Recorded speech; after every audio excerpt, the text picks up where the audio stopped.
Bet the Breeders' Cup with the DRF app. The Daily Racing Form app is a highly rated, powerful tool that makes handicapping and wagering fast and easy, putting you in position to win big at the races. Register today to double your first deposit up to $250. Get the DRF app now. Hi, everybody. Dan Illman, Mike Beer. Race number 9 on Breeders' Cup Future Stars Friday is the Breeders' Cup Juvenile Fillies turf.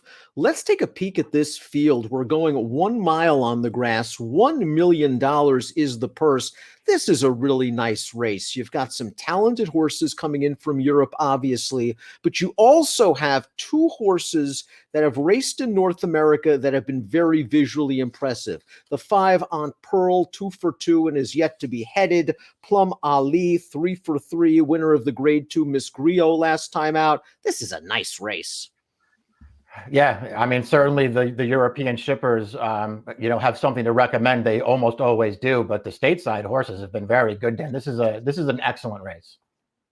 Timeform US Pace Projector expects this one to be fast. As I mentioned, the 5 on Pearl is yet to be headed in her short career. She's expected to go to the lead. I'm not sure if Royal Approval, the 11, who is a fast filly, is going to take up the running in second. I think Campanelle, who's going to be fresh for Wesley Ward, hasn't been out since August, stretching out for the first time. She's got to be forward, right?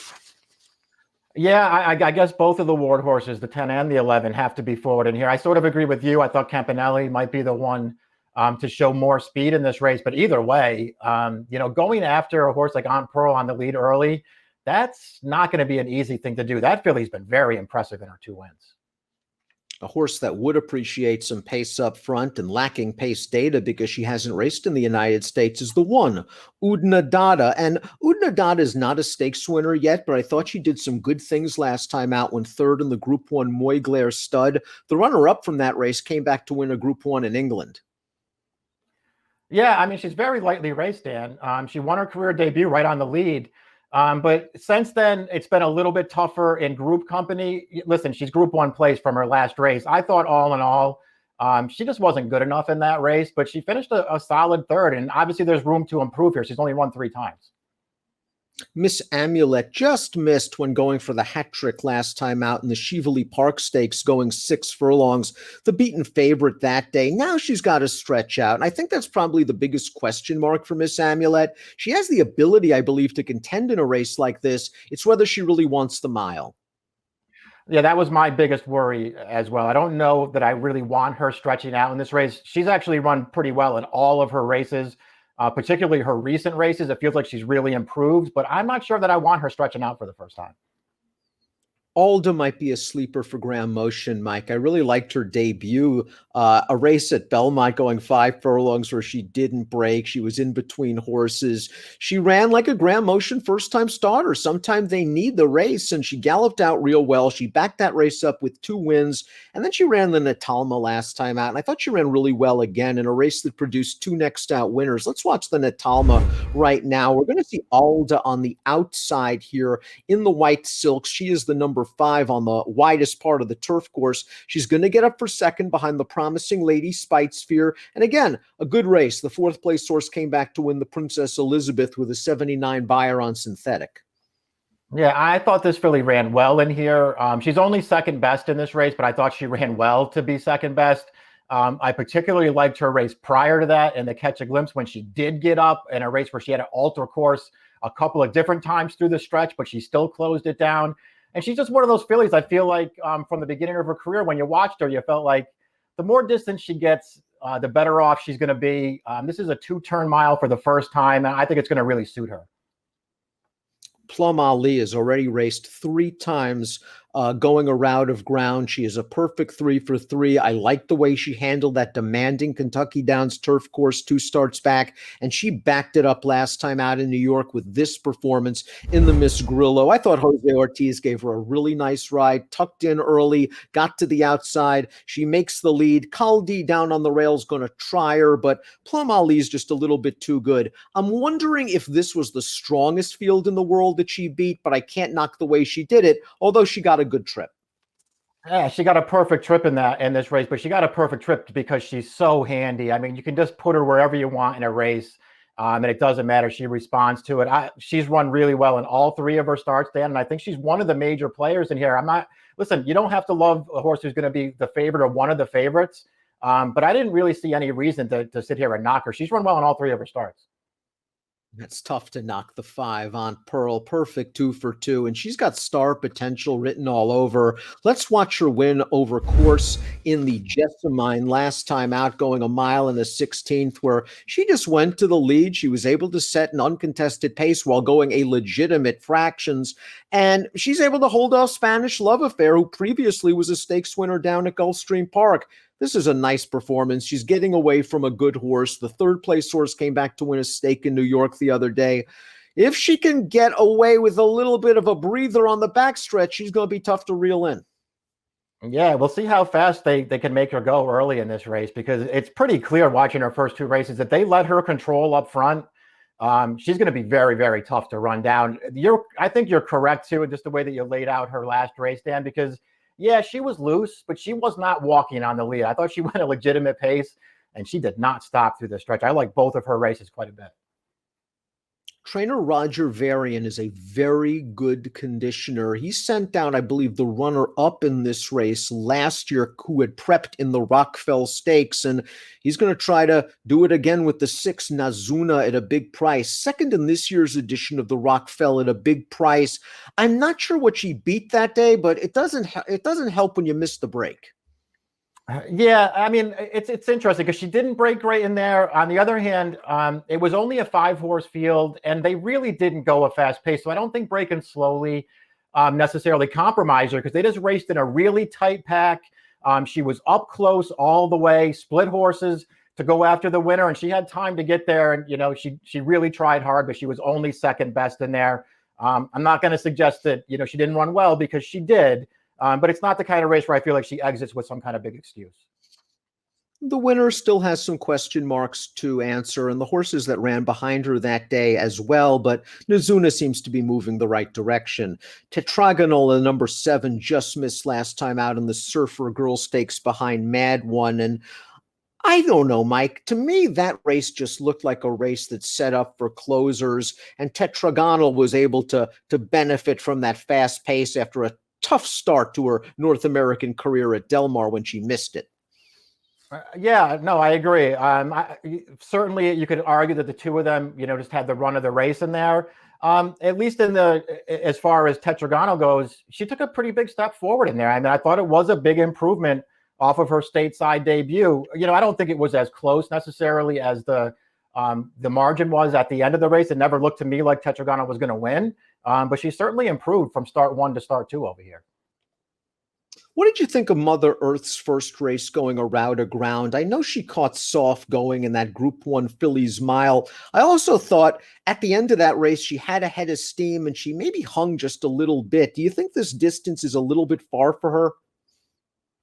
Yeah, that's possible. I wanted to give her some credit just for, rebounding at all in the Fillies mile last time, because her prior race, when they ran her in that Group 1, she was terrible that day. But she did rebound to a better effort last time. Again, I don't think she had any excuse in there. The winner of that race is pretty good. And Mother Earth just wasn't good enough to win, but it was a step in the right direction. To me, she might be the kind of filly that would appreciate a little bit of give in the ground. Talking about Mad One, let's watch her race in the Surfer Girl last time out. She's now 3 for 3. You can't knock her. Simon Callahan just does a great job with his horses. Let's take this race home, Mike, with Mad One. All right, she just, circled up on this field from the back. I mean, this is a filly who had won her first 2 starts, I thought, really impressively, winning her first 2. On this one, she just circled up on him. Maybe she wasn't quite as impressive. She did go to a wrong lead late in the race, but she was never losing. And she did make an earlier run than the runner-up did. I just really haven't seen anything to knock about this filly, Dan. To me, she's run really well in all 3 of her starts, and it feels like she's going to be a price in this race. I think you make a very good point that she made the early move into the teeth of that fast pace, while the runner-up was held up and came with a good, strong late run, perhaps benefiting from the early efforts of the pace setters. Nice performance from this filly who's under the radar and is likely going to get another solid pace because not only is on Pearl in this race, but Campanelli and Royal Approval, our next two entrants, trained by Wesley Ward, have speed. Now, Campanelli's a perfect 3 for 3. She is a Group 2 winner in Britain. She beat the boys last time out in a Group 1 in France. She's going to have to stretch out. I think just looking at her physically, she looks like the type that could at least stretch her speed to a mile. Her pedigree says otherwise. It'll be interesting to see what happens because you're right. When I watch her run, I'm not that worried about her stretching out, but I guess you never know until they do it. She ran fine last time. You know, when they shipped her to France for that Group 1, I just felt like she just had all the best of it there, Dan. I don't know if you agree with that or not, but it just looked like the kind of race that it wasn't a fast pace. She was loose and in control and did what she had to do. I was way more taken by her Queen Mary because I just felt like she worked hard every step of the way to beat that field. I agree. I think she had a nice trip last time out, but I think she also beat some good competition. The runner-up coming back to be second in a Group 1 in France, the third horse coming back to be third in a Group 2, the sixth horse coming back to be third in a Group 2.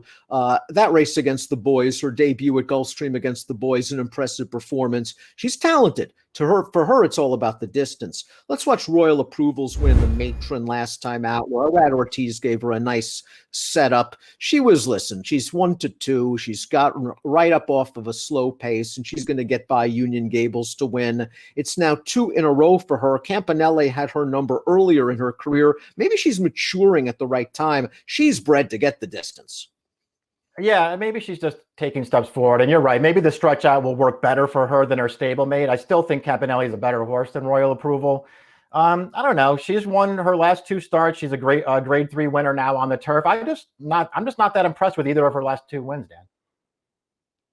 Spanish Love Affair. I liked her win on the Sharp Susan going this distance 2 starts back at Gulfstream against much weaker competition. And then we saw her last time out at Keeneland chase On Pearl in vain. She tried hard. It was a good performance. I wonder if that's the best she can do right now, and she's probably going to have to do a little bit better.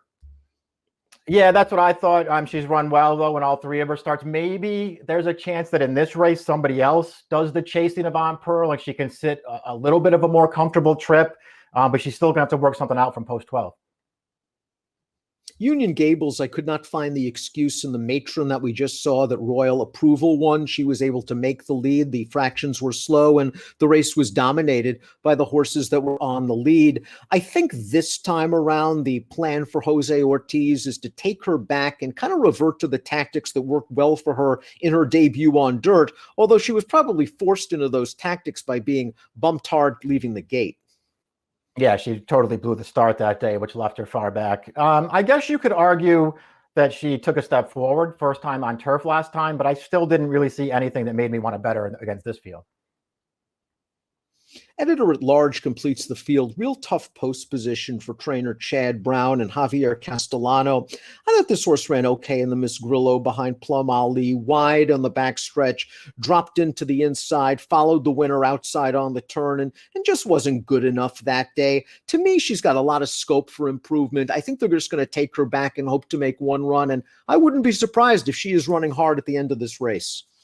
Yeah, I'm not going to disagree with any of that. I actually liked her debut at Saratoga quite a bit. I thought that was a quality win over a stablemate of hers, who maybe had a little bit of a better trip than she did. Last time, I guess she ran fine, Dan. I mean, I wasn't blown away by it. I thought overall, Manny Franco gave her a great trip and gave her a look at that race.